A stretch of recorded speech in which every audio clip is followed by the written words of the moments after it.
The cosmos is all that there is, or ever was, or ever will be. Our feeblest contemplations of the cosmos stir us. There is a tingling in the spine, a catch in the voice, a faint sensation as if a distant memory or falling from a height. We know we are approaching the greatest of mysteries. Carl Sagan. One of the great revelations of the age of space exploration is the image of the Earth, finite and lonely, somehow vulnerable, bearing the entire human species through the oceans of space and time. Here we are on a planet which is about 5,000 million years old. The sun around which it goes is not much older. It is part of a galaxy which is perhaps 10 or 12,000 million years old, which is one of perhaps hundreds of thousands of millions of other galaxies.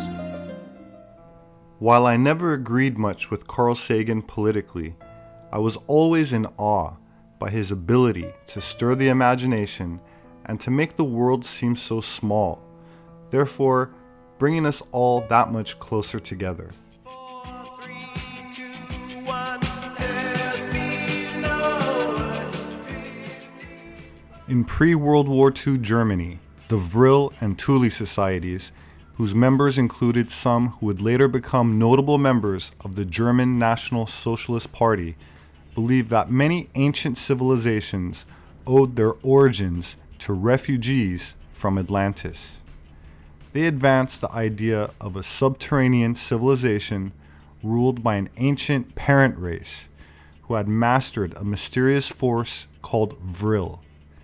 They were said to have survived the antediluvian cataclysms which ended the Ice Age and passed on their guarded occult knowledge through initiation into sacred mystery schools. Nationalist Germany claimed the territory of New Swabia in Antarctica, sent an expedition there in 1938, and began building secret, deep underground bases below the ice, accessible only by U-boat or submarine.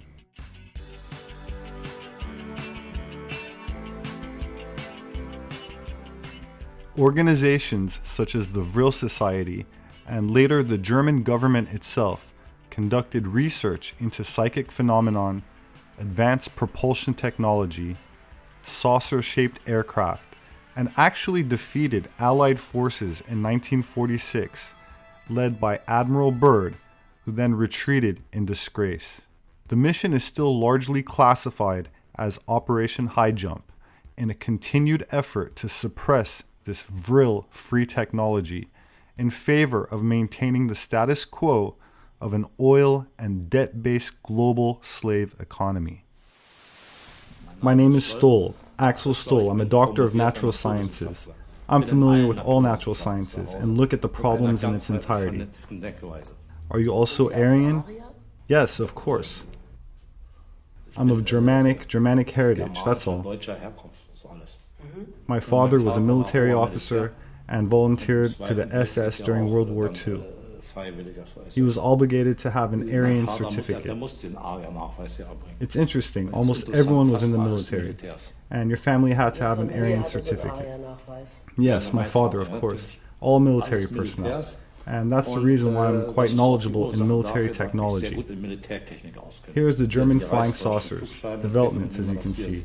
These are the early models, saucer models 1, 2, and 3. And these are the Haunebu flying saucers, different models. Haunebu, yes, the name Haunebu, Haunebu. It's of Germanic origin. There's a swastika painted on it, yes, on the initial ones. The moon is populated, Mars is populated by Nazis, and a few more planets. Probably also several other fixed star systems, but that's a guess. But that would mean that the moon and Mars is inhabited by Nazis? Yes, that's correct. The backside of the moon. Have you seen a UFO? Yes, several. Where? Here in the area of Berlin. Several. They perform vigorous aerial maneuvers. The movement, zack, zack, zack.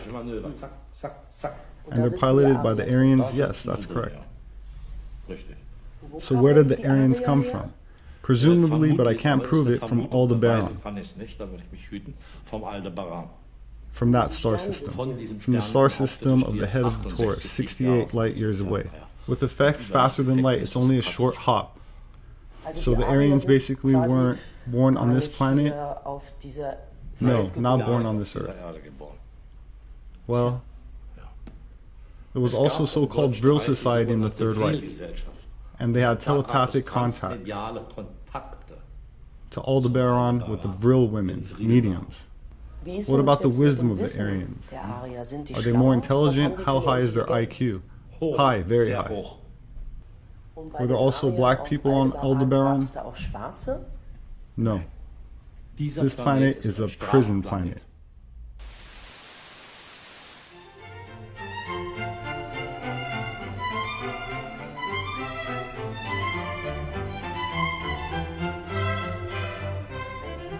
My name is Robert Sepehr. Please look out for my books on Amazon.com. Thank you for subscribing and leaving a comment. I'm grateful to those who share these videos. Thank you very much, and I will see you soon.